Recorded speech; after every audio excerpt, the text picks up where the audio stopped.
আমর ইবনুল আস রাদিয়াল্লাহু তাআলা আনহুর ছেলে এই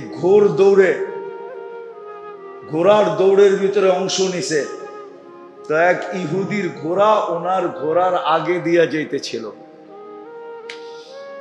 আমর ইবনুল আস রাদিয়াল্লাহু তাআলা আনহুর ছেলে ইহুদির পিঠে ছড়ি দিয়া একটা আঘাত করে দিছে। ঘোড়া দৌড়ানোর লেগে একটা ছড়ি থাকে না, লাঠির মাথায় একটা সুতা বাঁধার মতো একটা গুটলিয়ালা, ওটা দিয়ে পিঠে টাচ করে দিছে। যে কালকে স্বাধীন হইল, আমি গভর্নরের ছেলে, সেনা প্রধানের ছেলে, তুই নাচি না আমার ঘোড়ার পাশ দিয়ে এইভাবে দৌড়ে যাইতেছস, একটু সমীহা করার তো দরকার ছিল তোর। ইহুদির এই আচরণ ভালো লাগে নাই। ও সিধা মদিনায় আসছে, আয়েশা ওমর রাদিয়াল্লাহু তাআলা আনহুর কাছে অভিযোগ করে দিছে যে আমিও তো একজন প্রতিযোগী ছিলাম, সেও প্রতিযোগী, আমিও প্রতিযোগিতার ভিতরে আমাকে বেইজ্জত করা ঠিক হয় না। আমি এটার বিচার চাই, আমি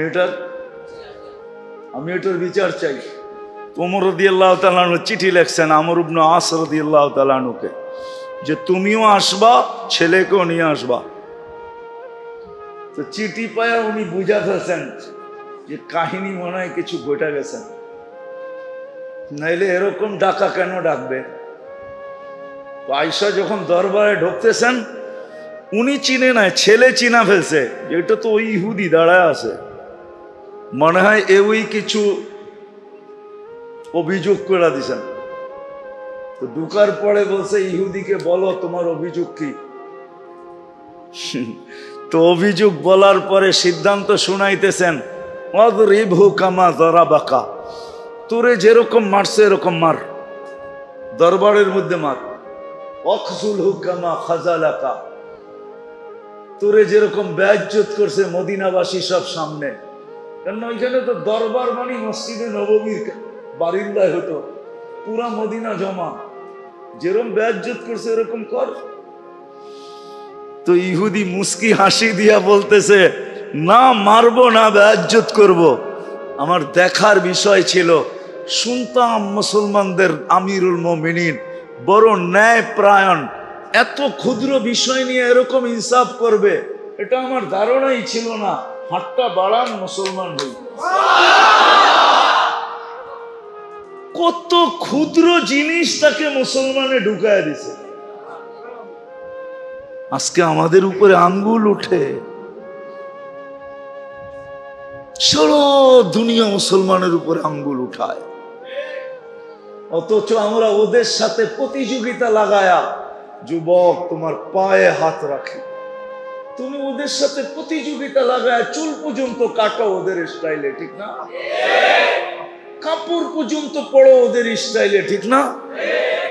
বিয়ে শাদী সব ওদের স্টাইলে, ঠিক না? তারপরে তো আমাদের উপরে আঙ্গুল সারাদিন উঠায় না, উঠায় না? বলেন কেন উঠায়? এক যুবক তো নেটে না দেখা চুল কাটে না, সব যুবক তো নেটে দেখা চুল কাটে, সব মেয়েরা তো নেটে দেখা সাজগোজ করে, সব মেয়েরাই তো হাতের মেহেন্দি পর্যন্ত নেটে ডিজাইন দেখা লাগায়, পোশাক পর্যন্ত চয়েস করে নিজের নেটে দেখা, সবকিছু তো এখন নেটের মাধ্যমে হইতেছে। ওদের সাজে তো আমরা 24 ঘন্টা সাজলাম, তারপর তো বলতে পারতো তোরা যখন আমাদের রূপে রূপান্তরিত হয়ে গেছে তোদের উপরে আঙ্গুল উঠাবো না। আঙ্গুল তো উঠাই সুযোগ পাইলে বুলডোজার দিয়া সাইজ করা দেয়, ঠিক না? সত্য তো। আজকে আমরা বসবাসে তো ওদের সাথে প্রতিযোগিতা করতেছি, পোশাক আশাকে করতেছি, রূপ রেখায় করতেছি। আমি এটা নিয়ে বিরোধিতা দেখাইতেছি না, কিন্তু শুধু বসবাস উপযোগী বানাইলেই মুসলমানদের যথেষ্ট ছিল না, আরো একটা করণীয় ছিল। আরো একটা করণীয় যদি মুসলমান করত, তাহলে বসবাসের পরিবেশ মুসলমানদেরকে কোনো ক্ষতি করত না। আরেকটা পরিবেশ যদি মুসলমান করত, আফসোস, না আমি বুঝাইতে পারলাম, না আমি বুঝাইতে পারলাম, না বুঝতে পারলাম, না বুঝাইতে পারলাম। আসলে সব দোষ আমারই দোষ। আমি বুঝাইতেও পারি না, বুঝিও নাই। আরেকটা পরিবেশ যদি মুসলমান করত, সেটা হলো বসবাস উপযোগী পরিবেশের সাথে সাথে যদি মুসলমান নিজের পরিবেশটাকে দ্বীনি পরিবেশে রূপান্তরিত করত। দ্বীনি পরিবেশে, দ্বীনি পরিবেশে চ্যালেঞ্জ আমার সাথে বাংলাদেশের 18 কোটি মানুষের চ্যালেঞ্জ। আমার টুপি সারা দুনিয়ায় যত প্রশংসা কুড়াইছে, এই টুপি চ্যালেঞ্জ কেউ আমাকে দেখাইতে পারবে না যে ওর কোন পোশাক দুনিয়াতে একটা প্রশংসা কুড়ায় আনছে। চ্যালেঞ্জ, আমি মসজিদে বসে বলতেছি, খোলা চ্যালেঞ্জ। আমি 99 দেশ ঘুরা শুধু টুপির যত প্রশংসা কুড়ায় আনছি, টুপির। কেন অনেক এয়ারপোর্টে টুপি খুলতে বলে চেকিং এর সময়, আমার এই টুপি যত প্রশংসা কুড়াইছে, প্রশংসা। পোশাক তো কুড়াইছে। চ্যালেঞ্জ, কারো সাফারি 100 ভাগ না 1 লাখের 1 ভাগ পারছে কিনা কুড়াইতে। যে 30 লক্ষ টাকা দিয়ে জুতা পরে, ওর জুতোও কোনোদিন প্রশংসা কুড়াইতে পারে না। ওটা তো পায়ে থাকে, লক্ষ টাকার কোটি টাকার হলেই কি আসে যায়? তো পায়ে থাকে কি না মাথায় থাকে? আচ্ছা, যদি মাথায় দিল, কইলো এটার দাম 30 লাখ টাকা, মাথায় দিছি এই জন্য, তো সারা দুনিয়া বলবে পাবনা লয়া যাও, বাপ চক্কর ভালো না। কি করবো? লয়া যাও পাবনায়, লয়া যাও, বাপ চক্কর ভালো না। এখন হয়তো একটু ঢিলা হয়েছে, কয়েকদিন পরে পুলাটাই ঢিলা হয়ে যাবো। হ্যাঁ তো মেরে দোস্ত, শেষ কথার জায়গার দিকে চলে আসছি আমি। আমরা পরিবেশ বসবাসের জন্য তো গড়ছি বটে, কিন্তু আরেকটা পরিবেশ যে মুসলমানের জন্য দরকার ছিল, সেটা হলো দ্বীনি পরিবেশ। রাসূলুল্লাহ সাল্লাল্লাহু আলাইহি ওয়াসাল্লাম যেই দিন দুনিয়ার থেকে চলে যান, ওই মুহূর্তে উমর রাদিয়াল্লাহু তাআলা আনহু সবচেয়ে বেশি ব্যথিত ছিলেন। উনি খোলা তলোয়ার নিয়ে বলতেছিলেন, যে বলবে আল্লাহর রসুল মারা গেছে, আমি তার স্যার উচ্ছেদ করব। কিন্তু উনি কোরআন জানতেন, মুখস্থ ছিল। কিন্তু আবু বকর সিদ্দিক রাদিয়াল্লাহু তাআলা আনহু আয়েশা যখন কোরআনের এক আয়াত পড়ছেন, ওমা মুহাম্মাদুন ইল্লা রাসূল কদ খালাত মিন ক্বাবলিহির রুসুল ফাইন মাতা, যখন এই আয়াত পড়ছেন, তিনি হাঁকুরা তাকায় বলতেছেন, আমার মনে হয় আমি এই মাত্রই শুনলাম, এর আগে কখনো শুনি নাই। বিলকুল ঠান্ডা হয়ে গেছেন। আমাদেরকে শিক্ষা দিছেন, দ্বীনি কথা যখন শুনবো, এই জন্য তাবলীগের উসুলের ভিতরে একটা কথা বারবার মুরব্বীরা বলেন, যে দিলের পেলা খালি করে বসো, যা আছে সব বাইরে ঢাইলা দিয়ে আইসো, আর এই মজলিসে যখন বসবে যেন পেয়ালাটা বিলকুল শূন্য থাকে, তাহলে তুমি ভৈরা নিয়ে উঠতে পারবে। আর যদি পেয়ালা ভরা থাকে, তাহলে হয়তো পেয়ালা হিসাবে কখনো কোনো পেয়ালায় জায়গাও থাকে না। আপনি নিবেন তো নিবেন কোথায়? উকছায়া পড়া যাবে, ঠিক না? এই জন্য আমাদের সমাজে দেখা যায়, সব মানুষই বলে, মুই কি কম বুঝি, মোরে বুঝাইতে হইবে। বরিশালের হুজুর রাগ হয়ে যাবে, তো বরিশালের প্রবাদ বাক্য, মুই কি কম বুঝি, মোরে বুঝাইতে হইবে। আপনি যদি বুঝেন, তাহলে আর বুঝ ভিতরে ঢুকবে না। এই জন্য তৃতীয় আদব হইল পেয়ালাকে বিলকুল শূন্য করে বসা,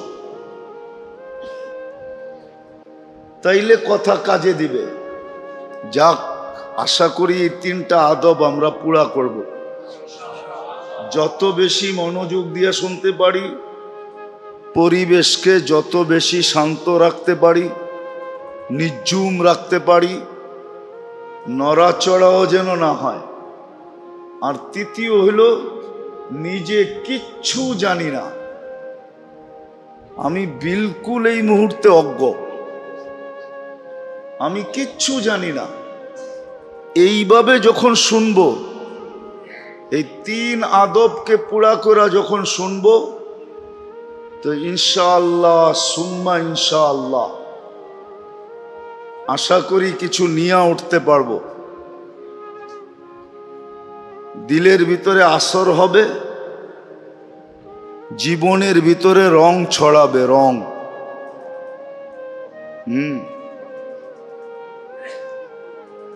গ্রাণ নিজের ভিতরে থাকলে কি অপরকে গ্রাণ দেওয়া যায়?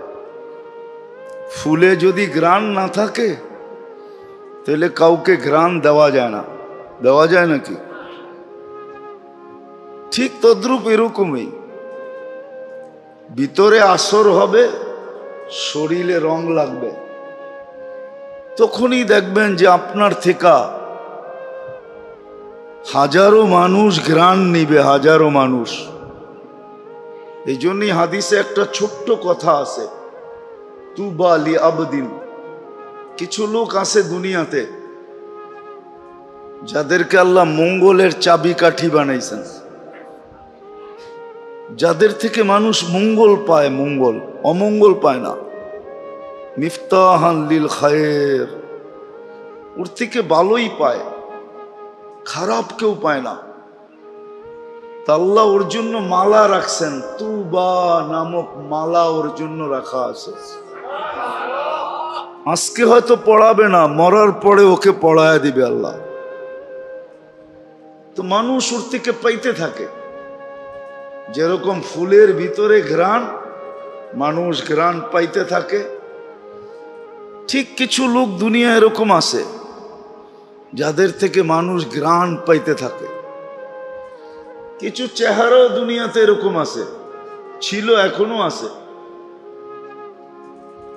এখনো আছে।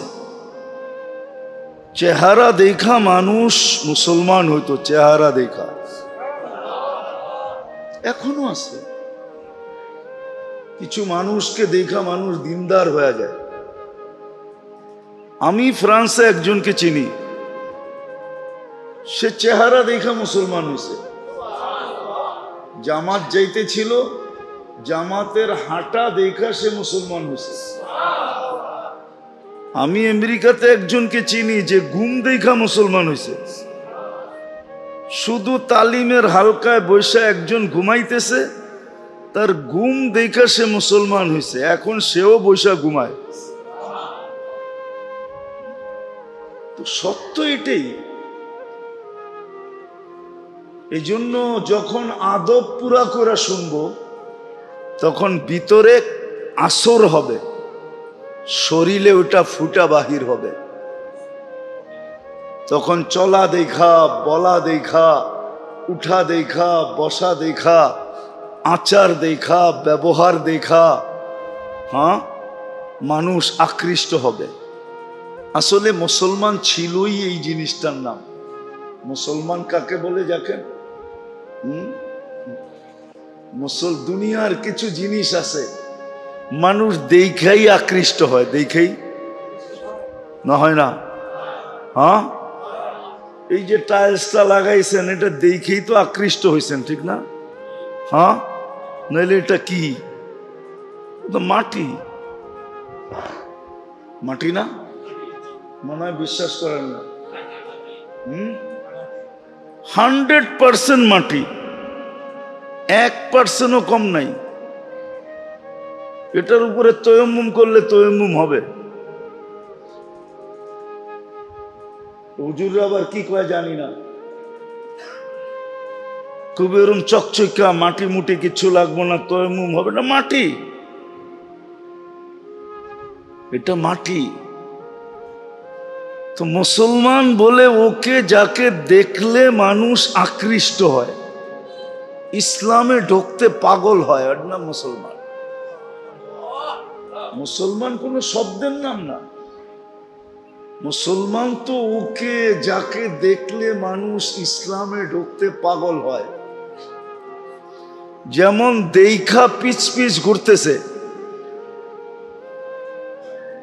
পিছ পিছ, আপনারা বুঝবেন না, যাদেরকে বুঝাইতেছি ওরা বুঝবে। দেখাই পিছ পিছ ঘুরতেছে, কোন সুযোগে একটু বলতে পারে কিনা আই ডট ডট ইউ। আবার 14 তারিখে একটা ফুলও হাতে ধরায় দিতে পারি কিনা দেখি। কি দেখা? কি দেখছে? রূপ দেখছে, ঠিক না? রূপ দেখেই তো যুবকরা বসতেছে, কিন্তু ওকে মজা লাগতেছে, রূপ দেখেই তো। তো মুসলমান হলো যাকে দেখা আল্লাহ দেখাই মানুষ ইসলামে ঢুকতে চায়, ওকে বলে মুসলমান। মুসলমান কোন শব্দের নাম না। ইসলাম একটা রাজপ্রাসাদের নাম। যেরকম দুনিয়ায় কিছু ঘর আছে যেগুলা নেটের ভিতরে সবচেয়ে বেশি ভাইরাল, সৌন্দর্যের দিক দিয়া, ডিজাইনের দিক দিয়া, সাজগোজের দিক দিয়া, আছে না এরকম কিছু ঘর, প্রাসাদ আছে না? ইসলাম একটা রাজপ্রাসাদের নাম, যেটা যে দেখবে সেই এটার ভিতরে ঢুকতে পাগল হবে। শুধু শুধু কোরআন বলে না, ইয়াদখুলুনা ফি দীনিল্লাহি আফওয়াজা, যে একবার দেখবে ও ঢুকতে পাগল হবে। ইসলাম একটা রাজপ্রাসাদের নাম। এরকম একটা প্রাসাদ যেটা ডিজাইন একমাত্র আল্লাহ করছেন। ইসলামের ডিজাইন কে করছে? ডিজাইনার কে? না অন্য কেউ? আর্কিটেকচার কে? হ্যাঁ, আল্লাহ। ইসলাম এটার নাম। মুসলমান ওই ব্যক্তি যাকে দেখলে মানুষ ইসলামে ঢুকতে চায়। আরেকটা শব্দ বলি, যাকে দেখলে আল্লাহ মনে হয়। যাকে দেখলে কি? আল্লাহর কথা, আল্লাহর কথা। মুসলমান ও আপনারা হয়তো শুনছেন এটা, যে যাকে দেখলে আল্লাহর কথা স্মরণ হয় সে আল্লাহওয়ালা। এটা শুনছেন না? হ্যাঁ হ্যাঁ, আল্লাহওয়ালা তো মুসলমানই হয় না, অন্য কেউ হয়? অন্য কেউ হয়? কে হয়? আমারটা অসুবিধা কি? মুসলমান ও যারে দেখলে আল্লাহ স্মরণ হয়, যে লোকটা এরকম, এর আল্লাহ জানি কিরকম। ইসলাম একটা শব্দের নাম না। এই জন্য মেরে আবারও বলতেছি, কিন্তু কথা এখনো শুরু হয় নাই, একটু পরে শুরু হবে। আদাব পুরা করে শুনবো তো ভিতরে ক্রিয়া হবে, শরীরে রং ছড়াবে।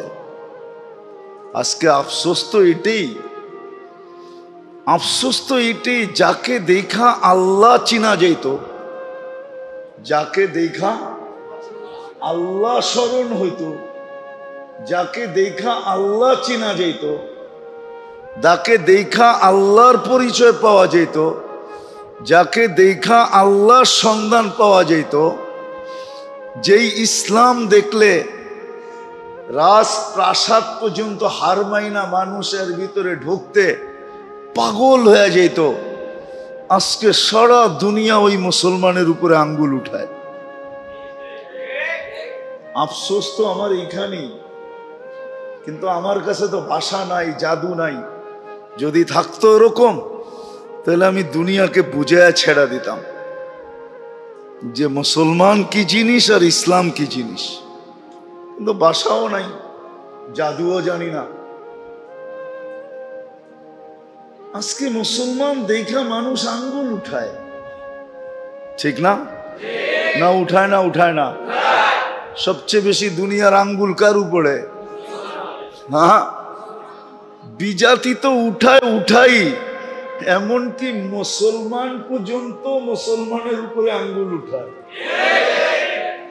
বিজাতি তো অন্ধ হয়েছেই, এমনকি মুসলমানও অন্ধ হয়ে গেছে। আফসোস তো এইখানেই।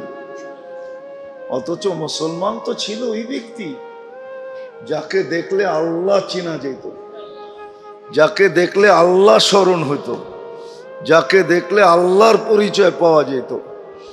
ইসলাম তো ওই ধর্ম, ইসলাম তো ওই ধর্ম।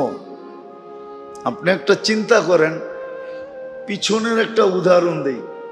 দুনিয়ার কোনো ধর্মে এই উদাহরণ নাই যে রমজানের দিন এক ঢোক পানি দিয়া, এক ঢোক, ঢোক বোঝেন তো কতটুক? এক বোতল, ঠিক না?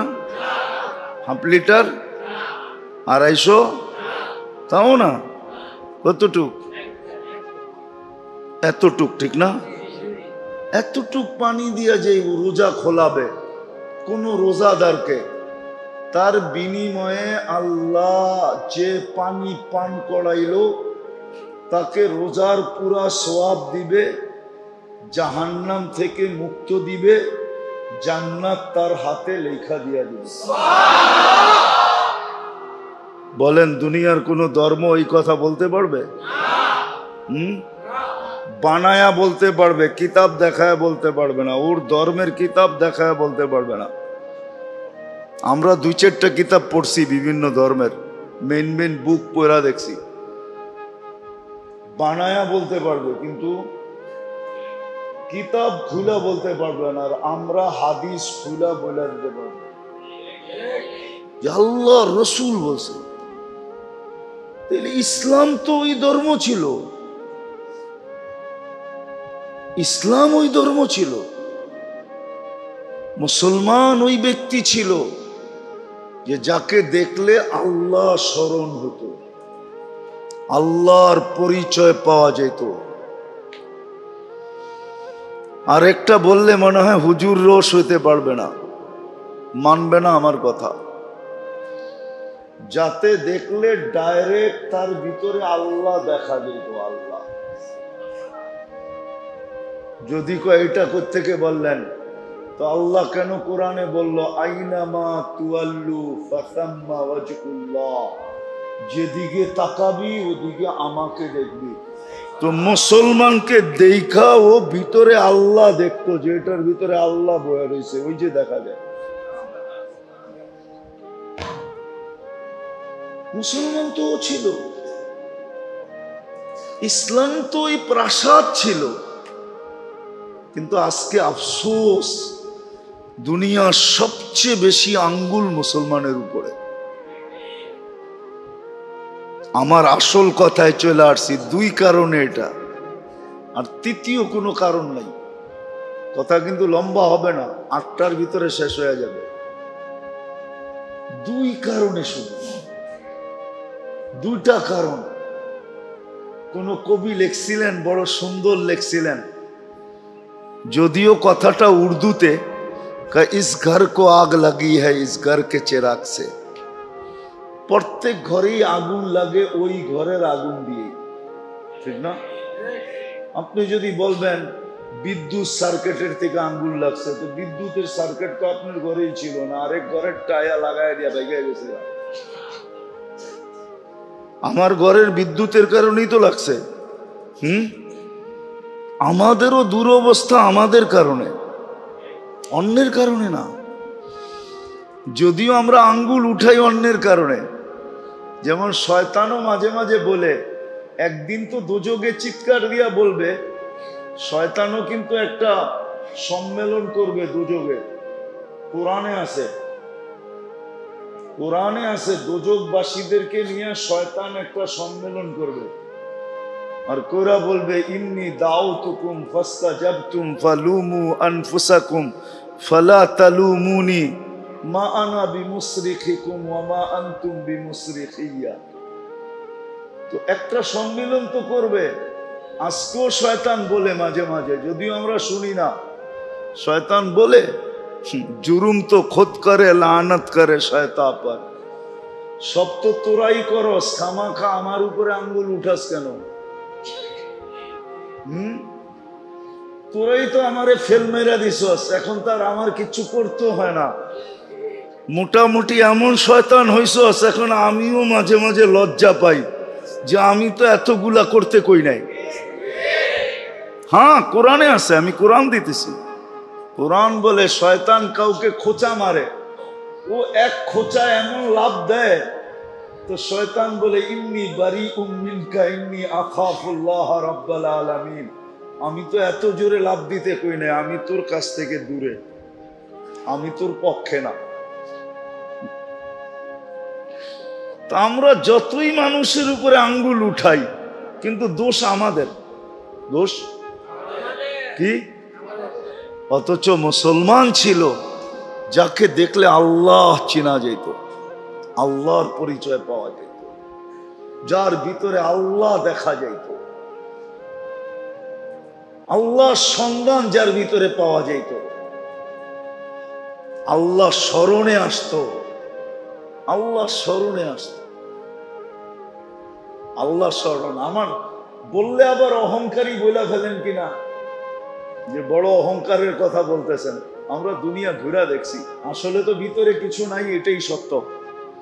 কিন্তু আমাদের পোশাক আশাক দেখো, দুনিয়ার বহুত মানুষ বহুত সময় বহুত প্রশংসার শব্দ বলছে। মনে উঠলো এই জন্য বলতেছি, 2008-এর কথা, আমার একসাথে 25 দেশের সফর চলতেছিল, এন্টার ইউরোপ। তো আমি স্পেনে ছিলাম, জামাত ছিল আমাদের সাথে, আজি আব্দুল ওয়াহাব সাহেব রহমতুল্লাহ আলাইহির সাথে সফর চলতেছিল। তো স্পেনে কোনো এক জায়গায় একটা ঘাঁটি আছে, যেটাকে আমরা আরবিতে বলি জাবালে তারেক বিন জিয়াদ, যেই পাহাড়ের উপর দিয়ে তারেক বিন জিয়াদ স্পেনে ঢুকছিলেন, যেটাকে আলজাবরা বলে। ওইখান দিয়ে সমস্ত জাহাজগুলা ঢুইকা একবারে ইসরায়েল পর্যন্ত যায়। এই সমুদ্র এইখান দিয়ে ঢুকতে হয়, ইউরোপ থেকে, আমেরিকা থেকে, ওটাকে আলজাবরা বলে। তো আমরা ঢুকতেছিলাম, শিপের থেকে নামার পরে আমাদের পাসপোর্ট নিয়ে গেছে পুলিশে। কয়েকদিন আগে একটা অঘটন ঘটে গেছিল স্পেনে, তো আমাদের পাসপোর্ট সবার নিয়ে নিছে। আমরা যার যার মতে আমলে ছিলাম। তো ঘন্টাখানিক পরে ওইখানের মেইন পুলিশ অফিসার আইসা একজনকে পাসপোর্ট, প্রথম পাসপোর্টটা আমার ছিল, আমাকে দিতে ছিল আর হাসতে ছিল আর বলতে ছিল, তুমি চিন্তিত তো না? আমি বললাম যে নো, আমি চিন্তিত হব কেন? হাইসা দিয়া বলতেছে, you are messenger of God, তোমরা তো আল্লাহর রসুল, তোমাদের পাসপোর্ট কে আটকায় রাখে? যদিও সে তো জানে না রসুল কাকে বলে, সে জানে মেসেঞ্জার মানে রসুল। তোমরা আল্লাহর রসুলের মেসেঞ্জার, আমরা তাবলিগের কাজে আসছি। তো সে ডাইরেক্ট মেরা দিছে, you are messenger of God, তুমি তো আল্লাহর মেসেঞ্জার, তোমার পাসপোর্ট কে আটকায় রাখে? এরকম প্রশংসার শব্দ দুনিয়াতে হাজারো বার শুনছি। শুধু এই রূপরেখার কারণে, কসম খোদার, রূপটা ছাড়া আর কিচ্ছু নাই ভিতরে। আমি তো আমাকে চিনি না, শুধু রূপটাই আছে। রূপের কারণে যদি বাস্তব থাকতো তাহলে কি হইতো? কিন্তু আজকে মুসলমানের উপরই আঙ্গুল সবচেয়ে বেশি। আমি আসল কথায় চলে আসছি, কারণ মাত্র দুইটা। কয়টা? দুই কারণে। মুসলমান একটা তো করছে বটে, কিন্তু আরেকটা করে নাই। একটা করছে, দুনিয়ায় বসবাসের জন্য পরিবেশ করা দরকার, এই পরিবেশ তো মুসলমান করছেন, দুনিয়ার সাথে পাল্লা দিয়ে এই পরিবেশ তো করছেন। ভালো মতে বুঝেন, কিন্তু বসবাসের উপযোগী দুনিয়ার সাথে পাল্লা দিয়ে এই পরিবেশ তো করছি না, করতেছি না? করছি এবং করতেছি না? হ্যাঁ হ্যাঁ, নাহলে আপনাকে রূপগঞ্জের অর্ধেকের বেশি বরাট হলো কেমনে? ঠিক না? বসবাসের জন্যই তো পরিবেশ করতেছি, ঠিক না? না মনে হয় বোঝেন নাই? কেউ আবার রাগ হয়ে গেলেন নাকি? রাগ হয়ে গেলেন? আজ থেকে 50 বছর আগে রূপগঞ্জের চিত্র কি ছিল? অরিজিনাল বাসিন্দারা বলতে পারবো এখানের চিত্র কি ছিল, বর্ষার চিত্র কি আর নন বর্ষার চিত্র কি, ঠিক না? দুটোই তো চিত্র হইতো। 6 মাস এক চিত্র, 6 মাস আরেক চিত্র, ঠিক না? হ্যাঁ, এখন তো রূপগঞ্জের রূপই পাল্টায় গেছে, ঠিক না? হ্যাঁ, আসলে রূপ এখন বাহির হইতেছে। এতদিন মাটির নিচে ছিল, এখন রূপগঞ্জের রূপ ফুটা উপরে বাহির হয়েছে। তো মুসলমান তো বসবাসের পরিবেশকে বানাইলো, পাল্লা দিয়া বানাইলো। আমার কথাটা ভালো মতে বোঝেন, আমরা কিন্তু পাল্লা দিয়া বসবাসের পরিবেশ বানাইতেছি। একসে এক ঘর সুন্দর, একসে এক ফার্নিচার সুন্দর, একসে এক আসবাবপত্র সুন্দর, একসে এক কোয়ালিটি ভাই কাপড় চোপড়, খাওয়া লওয়া। কোন গ্রাম আছে যেই গ্রামে ফাস্ট ফুড না পাওয়া যায়? কোন গ্রাম আছে যেই গ্রামে চাইনিজ না পাওয়া যায়? কোন গ্রাম আছে যেখানে দামি স্বামী জিনিস না পাওয়া যায়? সব পাওয়া যাইতেছে, ঠিক না? সব মিলতেছে, সব পাওয়া যাইতেছে, সব মিলতেছে, সব পাওয়া যাইতেছে। এটা তো পাল্লা দিয়া করতেছি, কিন্তু আফসোস মুসলমান আরেকটা জিনিস করেন নাই। বলতেছি যদি আরেকটা জিনিস করত, আমি এই পরিবেশের বিরুদ্ধে না। আপনি ভাববেন যে আমি বুঝি পরিবেশের বিরুদ্ধে বলবো, না না না। মুসলমান থাকার জন্য বসবাসের পরিবেশ তো পাল্লা দিয়া বানাইতেছে, এতে কোনো নিষিদ্ধ না। সম্পদ দিছে, অর্থ দিছে, বানাইতে পারে, কিন্তু আরেকটা পরিবেশ মুসলমানের করা দরকার ছিল। আজকে ওই পরিবেশ না থাকার কারণে যাদেরকে দেখা দুনিয়া আল্লাহ চিনত, আল্লাহ যাদেরকে দেখা দুনিয়া আল্লাহ চিনত, যাদের ভিতরে তাকাইলে, দিকে তাকাইলে আল্লাহর পরিচয় পাওয়া যেত,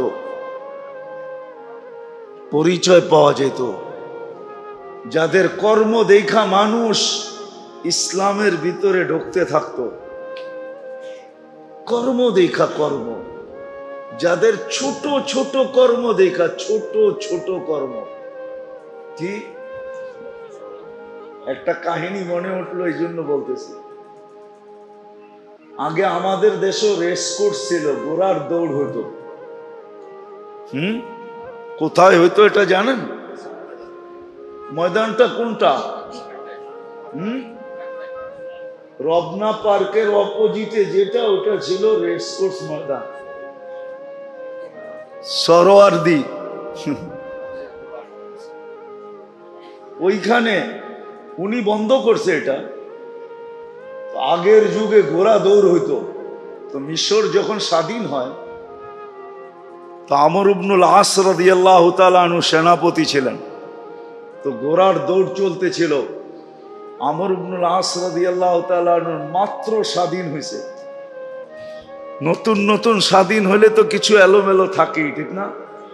যারা স্বাধীন করে এদের ভিতরেও বাপ থাকে, যারা পরস্ত হয় ওদের মধ্যেও একটা ভয় থাকে, ঠিক না? তো মাত্র কয়েকদিন স্বাধীন হয়েছে, তো ঘোড় দৌড় চলতেছে। আমর ইবনুল আস রাদিয়াল্লাহু তাআলা আনহুর ছেলে এই ঘোড়ার দৌড়ের ভিতরে অংশ নিছে। তো এক ইহুদির ঘোড়া ওনার ঘোড়ার আগে দিয়া যাইতেছিল। আমর ইবনুল আস রাদিয়াল্লাহু তাআলা আনহুর ছেলে ইহুদির পিঠে ছড়ি দিয়ে একটা আঘাত করে দিছে।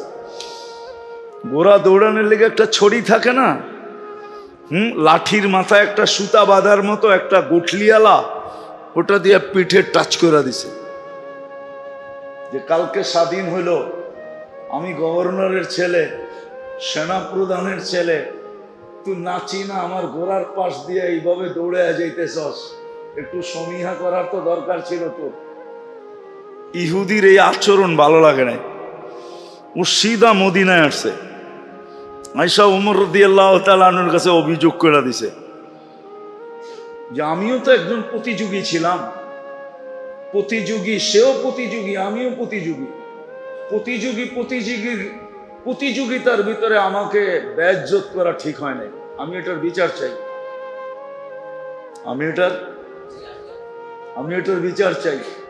ওমর রাদিয়াল্লাহু তাআলা আনহু চিঠি লিখছেন আমর ইবনে আস রাদিয়াল্লাহু তাআলা আনহুকে যে তুমিও আসবা, ছেলেকেও নিয়ে আসবা। তো চিঠি পায়া উনি বুঝা ফেলছেন যে কাহিনী মনে হয় কিছু ঘটে গেছেন, নাইলে এরকম ডাকা কেন ডাকবে। তো আয়েশা যখন দরবারে ঢুকতেছেন, উনি চিনে নাই, ছেলে চিনা ফেলছে, এটা তো ওই ইহুদি দাঁড়ায় আছে, মনে হয় ওই কিছু অভিযোগ করে দিছেন। তো ঢুকার পরে বলছে ইহুদিকে বলো তোমার অভিযোগ কি। তো অভিযোগ বলার পরে সিদ্ধান্ত শুনাইতেছেন, অদরিবহু কামা যারাবাকা, তোরে যেরকম মারছে এরকম মার, দরবারের মধ্যে মার। অখজুলহু কামা খাজালাকা, তোরে যেরকম বেইজ্জত করছে মদিনাবাসী সব সামনে, কারণ ওইখানে তো দরবার মানে মসজিদে নববীর বারিন্দায় হতো, পুরা মদিনা জমা, যেরকম বেইজ্জত করছে এরকম কর। তো ইহুদি মুস্কি হাসি দিয়া বলতেছে, না মারবো না, বেইজ্জত করব। আমার দেখার বিষয় ছিল, শুনতাম মুসলমানদের আমিরুল মুমিনিন বড় ন্যায় প্রায়ণ, এত ক্ষুদ্র বিষয় নিয়ে এরকম ইনসাফ করবে, এটা আমার ধারণাই ছিল না। হাতটা বাড়ান, মুসলমান হই। কত ক্ষুদ্র জিনিস তাকে মুসলমানে ঢুকায় দিছে। আজকে আমাদের উপরে আঙ্গুল উঠে, সারা দুনিয়া মুসলমানের উপরে আঙ্গুল উঠায়, অথচ আমরা ওদের সাথে প্রতিযোগিতা লাগায়া, যুবক তোমার পায়ে হাত রাখি, তুমি ওদের সাথে প্রতিযোগিতা লাগায় চুল পর্যন্ত কাটো ওদের স্টাইলে, ঠিক না? কাপড় পর্যন্ত পড়ো ওদের স্টাইলে, ঠিক না? বিয়ে শাদী সব ওদের স্টাইলে, ঠিক না? তারপরে তো আমাদের উপরে আঙ্গুল সারাদিন উঠায় না, উঠায় না? বলেন কেন উঠায়? এক যুবক তো নেটে না দেখা চুল কাটে না, সব যুবক তো নেটে দেখা চুল কাটে, সব মেয়েরা তো নেটে দেখা সাজগোজ করে, সব মেয়েরাই তো হাতের মেহেন্দি পর্যন্ত নেটে ডিজাইন দেখা লাগায়, পোশাক পর্যন্ত চয়েস করে নিজের নেটে দেখা, সবকিছু তো এখন নেটের মাধ্যমে হইতেছে। ওদের সাজে তো আমরা 24 ঘন্টা সাজলাম, তারপর তো বলতে পারতো তোরা যখন আমাদের রূপে রূপান্তরিত হয়ে গেছ তোদের উপরে আঙ্গুল উঠাবো না। আঙ্গুল তো উঠাই সুযোগ পাইলে বুলডোজার দিয়া সাইজ করে দেয়, ঠিক না? সত্য তো। আজকে আমরা বসবাসে তো ওদের সাথে প্রতিযোগিতা করতেছি, পোশাক আশাকে করতেছি, রূপ দেখায় করতেছি। আমি এটা নিয়ে বিরোধিতা দেখাইতেছি না, কিন্তু শুধু বসবাস উপযোগী বানাইলেই মুসলমানদের যথেষ্ট ছিল না, আরো একটা করণীয় ছিল। আরো একটা করণীয় যদি মুসলমান করত, তাহলে বসবাসের পরিবেশ মুসলমানদেরকে কোনো ক্ষতি করত না। আরেকটা পরিবেশ যদি মুসলমান করত, আফসোস না আমি বুঝাইতে পারলাম না, বুঝতে পারলাম না, বুঝাইতে পারলাম। আসলে সব দোষ আমারই। আমারই দোষ, আমি বুঝাইতেও পারি না, বুঝিও নাই। আরেকটা পরিবেশ যদি মুসলমান করত, সেটা হলো বসবাস উপযোগী পরিবেশের সাথে সাথে যদি মুসলমান নিজের পরিবেশটাকে দ্বীনি পরিবেশে রূপান্তরিত করত, দ্বীনি পরিবেশে, দ্বীনি পরিবেশে। চ্যালেঞ্জ আমার সাথে বাংলাদেশের 18 কোটি মানুষের চ্যালেঞ্জ। আমার টুপি সারা দুনিয়ায় যত প্রশংসা কুড়াইছে, এই টুপি চ্যালেঞ্জ কেউ আমাকে দেখাইতে পারবে না যে ওর কোন পোশাক দুনিয়াতে একটা প্রশংসা কুড়ায় আনছে। চ্যালেঞ্জ, আমি মসজিদে বসে বলতেছি, খোলা চ্যালেঞ্জ। আমি 99 দেশ ঘুরা শুধু টুপির যত প্রশংসা কুড়ায় আনছি, টুপির। কেন অনেক এয়ারপোর্টে টুপি খুলতে বলে চেকিং এর সময়, আমার এই টুপি যত প্রশংসা কুড়াইছে, প্রশংসা। পোশাক তো কুড়াইছে। চ্যালেঞ্জ, কারো সাফারি 100 ভাগটা 1 লাখের 1 ভাগ পারছে কিনা কুড়াইতে। যে 30 লক্ষ টাকা দিয়ে জুতা পরে, ওর জুতোও কোনোদিন প্রশংসা কুড়াইতে পারে না। ওটা তো পায়ে থাকে, লক্ষ টাকার কোটি টাকার হলেই কি আসা যায়? ও তো পায়ে থাকে, কি না মাথায় থাকে? আচ্ছা, যদি মাথায় দিল, কইলো এটার দাম 30 লাখ টাকা, মাথায় দিছি এই জন্য, তো সারা দুনিয়া বলবে পাবনা লয়া যাও, বাপ চক্কর ভালো না। কি করবো? লয়া যাও, পাবনায় লয়া যাও, বাপ চক্কর ভালো না। এখন হয়তো একটু ঢিলা হয়েছে, কয়েকদিন পরে পুলাটাই ঢিলা হয়ে যাবো। হ্যাঁ তো মেরে দোস্ত, শেষ কথার জায়গার দিকে চলে আসছি আমি। আমরা পরিবেশ বসবাসের জন্য তো গড়ছি বটে, কিন্তু আরেকটা পরিবেশ যে মুসলমানের জন্য দরকার ছিল, সেটা হলো দ্বীনি পরিবেশ। কি ওই পরিবেশ গড়ি নাই। আমাদের উচিত ছিল পরিবেশের সাথে সাথে অ্যাজ এ মুসলিম, আমি মুসলমান হিসাবে আমার দ্বীনি পরিবেশ বানানো দরকার ছিল। তাইলে আমার কথাটা সত্য হইতো যে কোনো মুসলমানকে দেখা কেউ আঙ্গুল উঠাইতো না। মুসলিম পরিবেশ দেখা মানুষ ঢুকার জন্য, থাকার জন্য পাগল হয়ে যেত, পাগল। যে এত সুন্দর পরিবেশ,